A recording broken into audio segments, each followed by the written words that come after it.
سلام.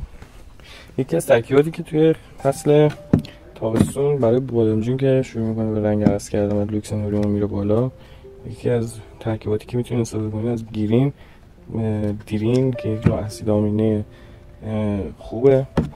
ترکیب میشه با ویت اورگ هم که یه ماده عالی و ضد تنش توی فصل تابستون که هوای خورده روی گرما داره میره و بادمجون رو شروع میکنن به رنگ عوض کردن و رنگشون از مشکی واکسی تبدیل میشه به قرمز. بذارین یه دونه پیدا کنم بهتون نشون بدم.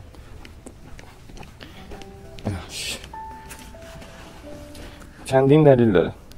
دلیل اول این رنگی میشن دیگه به وضوح معلومه. دلیل اول یکیش اینه که میتونه به خاطر آبیاریتون باشه. اگر بارتون شروع کرده به رنگ عوض کردن، نوار تیپاتون رو چک کنین. دومیش میتونه لوکس نوری زیاد بشه.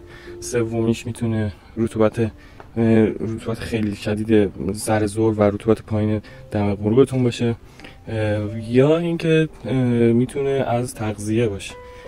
ما سعی کردیم که نوار تیپامون رو اوکی کنیم که این بارمون رنگش حفظ بشه، کیفیتش حفظ بشه. یه خورده فضا رو تاریک‌تر کردیم که لوکس نوری 10% بیاد پایین. هر منطقه لوکس نوری خودشو داره. توی منطقه تهران که هوا رو الان یه خورده لوکس نوری بالایی دارن، باید شروع کنم به کم کردن نورشون و توی این حین چون رطوبت خیلی بالا و پایین میشه از ضد تنش ها استفاده میکنیم. ولی بهترین ترکیب میتونیم مثلا به جای دیرین از ارگانامین هم استفاده بکنیم، اما ارگانامین بیشتر برای کارهای دیگه استفاده میشه و این دوتا ترکیب میتونه بهترین جواب رو به شما بده. دیرین 100 cc تو 100 لیتر، ویت اورگ 100 cc تو 100 لیتر.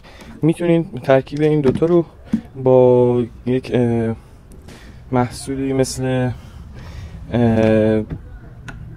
اسید بوریک هم مخلوط کنید که اثرگذاریش رو بالا ببره.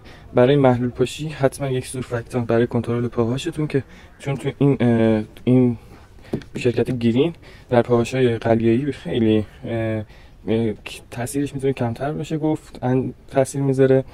پس حتما یه سورفاکتانت برای کنترل پاهاش و یه پاهاش کنترل و یک صابون برای صابون محلول پاشی برای اینکه بتونه کل سطح برگ رو در بر بگیره. چون از اونجایی هم که ما بوتهامون برگای زیادی داره، باید حد اکثر سطح برگ رو توی محلول پاشی داشته باشیم. به به.